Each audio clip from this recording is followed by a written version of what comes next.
ಜೈಲಲ್ಲಿ ಉಗ್ರರಿಗೆ ರಾಜಾತಿಥ್ಯಕ್ಕೆ ಬಿಜೆಪಿ ಕೂಡ ಕೆರಳಿದೆ. ಸಿಎಂ ಮನೆಗೆ ಬಿಜೆಪಿ ನಾಯಕರು ಮುತ್ತಿಗೆಯನ್ನ ಹಾಕಿ ತಮ್ಮ ಆಕ್ರೋಶವನ್ನು ವ್ಯಕ್ತಪಡಿಸ್ತಾ ಇದ್ದಾರೆ. ಬಿಜೆಪಿ ರಾಜ್ಯಾಧ್ಯಕ್ಷ ವಿಜಯೇಂದ್ರ ನೇತೃತ್ವದಲ್ಲಿ ಪ್ರತಿಭಟನೆ ಸಾಗ್ತಾ ಇದೆ.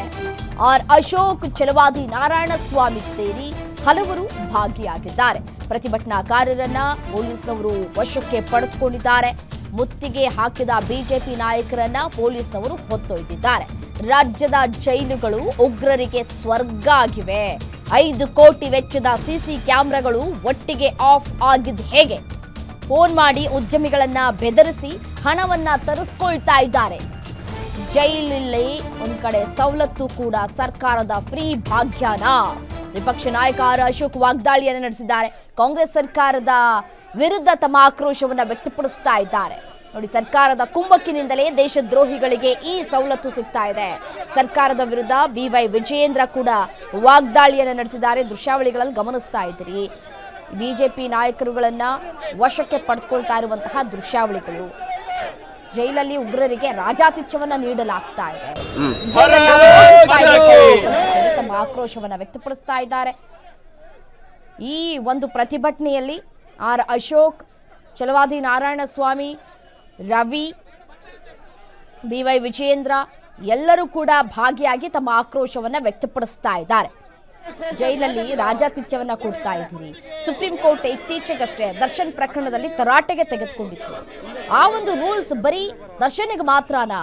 ಅಲ್ಲಿ ಇರುವಂತಹ ಉಗ್ರರುಗಳಿಗೆ ಮತ್ತೆ ನಟೋರಿಯಸ್ ರೌಡಿಗಳಿಗೆ ಯಾಕೆ ಈ ಕ್ರಮವನ್ನ ತೆಗೆದುಕೊಳ್ತಾ ಇಲ್ಲ? ವಿಕೃತ ಕಾಮಿಗಳಿಗೆ ಮೊಬೈಲ್ ಅನ್ನ ಕೊಡ್ತಾ ಇದ್ದಾರೆ ಜೈಲಾಧಿಕಾರಿಗಳು. ಎಣ್ಣೆ ಪಾರ್ಟಿಯನ್ನ ಮಾಡ್ತಾ ಇದ್ದಾರೆ ಜೈಲಿನ ಒಳಗಡೆ. ಸರ್ಕಾರ ಏನ್ ಮಾಡ್ತಾ ಇದೆ? ಕಣ್ಣು ಮುಚ್ಕೊಂಡು ಕುಳಿತಿದ್ಯಾ ಸರ್ಕಾರ? ಇದೆಲ್ಲದಕ್ಕೂ ಕೂಡ ಸರ್ಕಾರವೇ ನೇರ ಹೊಣೆ ಅಂತ ಹೇಳಿ ತಮ್ಮ ಆಕ್ರೋಶವನ್ನ ವ್ಯಕ್ತಪಡಿಸ್ತಾ ಇದ್ದಾರೆ.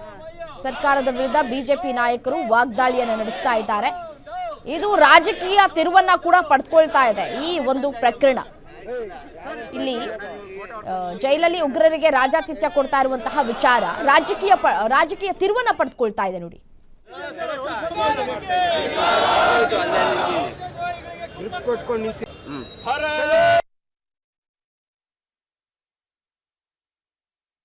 ಕರ್ನಾಟಕ ರಾಜ್ಯದಲ್ಲಿ ಕಾಂಗ್ರೆಸ್ ಸರ್ಕಾರ ಬಂದಾಗಿನಿಂದ ಪರಪ್ಪನ ಅಗ್ರಹಾರ ಇರ್ಬೋದು, ನಮ್ಮ ರಾಜ್ಯದ ಜೈಲುಗಳು ಒಂದ್ ರೀತಿ ನೈಟ್ ಕ್ಲಬ್ ಆಗಿ, ಎಂಟರ್ಟೈನ್ಮೆಂಟ್ ಕ್ಲಬ್ ಆಗಿ ಪರಿವರ್ತನೆ ಆಗಿದೆ.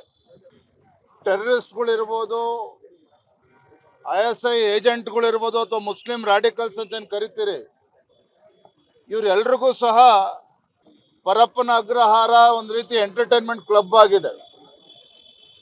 ಇಂಥ ದೇಶದ್ರೋಹಿಗಳಿಗೆ ಟಿವಿ ವ್ಯವಸ್ಥೆ ಇರ್ಬೋದು, ಮೊಬೈಲ್ ಫೋನಿನ ವ್ಯವಸ್ಥೆ ಇರ್ಬೋದು, ಗುಂಡು ತುಂಡುಗಳ ವ್ಯವಸ್ಥೆನ ಮಾಡುವಂಥದ್ದಾಗಲಿ ಎಲ್ಲವೂ ಕೂಡ ಬಹಳ ಸರಾಗವಾಗಿ ಪರಪ್ಪನ ಅಗ್ರಹಾರ ಜೈಲಿನಲ್ಲಿ ನಡೀತಾ ಇದೆ.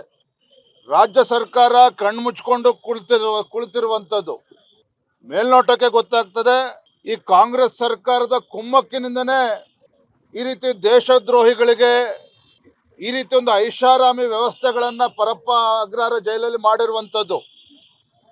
ಪತ್ರಿಕೆಗಳಲ್ಲಿ, ದೃಶ್ಯ ಮಾಧ್ಯಮಗಳ ಬಂದ ನಂತರದಲ್ಲಿ ಇವತ್ತೇನೋ ಪರಪ್ಪ ಅಗ್ರಹಾರ ಮೇಲೆ ರೈಡ್ ಮಾಡಿದ್ದಾರೆ ನಿನ್ನೆ ದಿನ. ಮೇಲ್ನೋಟಕ್ಕೆ ಅದು ಸರಿ ಇದೆ ಅನ್ನೋ ಮಾತನ್ನು ಕೂಡ ಅಲ್ಲಿ ಅಧಿಕಾರಿಗಳು ತಿಳಿಸಿದ್ದಾರೆ. ಒಂದು ಕಡೆ ಭ್ರಷ್ಟಾಚಾರ ರಾಜ್ಯದಲ್ಲಿ ಯಾವ ರೀತಿ ಕರ್ನಾಟಕದ ಜೈಲುಗಳು ಭಯೋತ್ಪಾದಕರಿಗೆ ಒಂದು ಸ್ವರ್ಗ. 5 ಸ್ಟಾರ್ ಹೋಟ್ಲ್ಗಳಲ್ಲಿ ಏನು ಫೆಸಿಲಿಟಿ ಸಿಗುತ್ತೋ ಅದಕ್ಕಿಂತ ಹೆಚ್ಚಿನ ಫೆಸಿಲಿಟಿಯನ್ನು ಈ ಜೈಲುಗಳಲ್ಲಿ ಈ ಕಾಂಗ್ರೆಸ್ ಸರ್ಕಾರ ಓಲೈಕೆ, ಭಯೋತ್ಪಾದರ ಓಲೈಕೆ ಮಾಡ್ತಾ ಇರುವಂಥ ಕಾಂಗ್ರೆಸ್ ಸರ್ಕಾರ. ಕಾಂಗ್ರೆಸ್ ಪಾರ್ಟಿ ಇವತ್ತು ಜಾತ್ಯತೀತ ಪಾರ್ಟಿಯಾಗಿ ಉಳಿದಿಲ್ಲ. ಕಾಂಗ್ರೆಸ್ ಪಾರ್ಟಿ ಕೋಮುವಾದಿ ಪಾರ್ಟಿಯಾಗಿದೆ.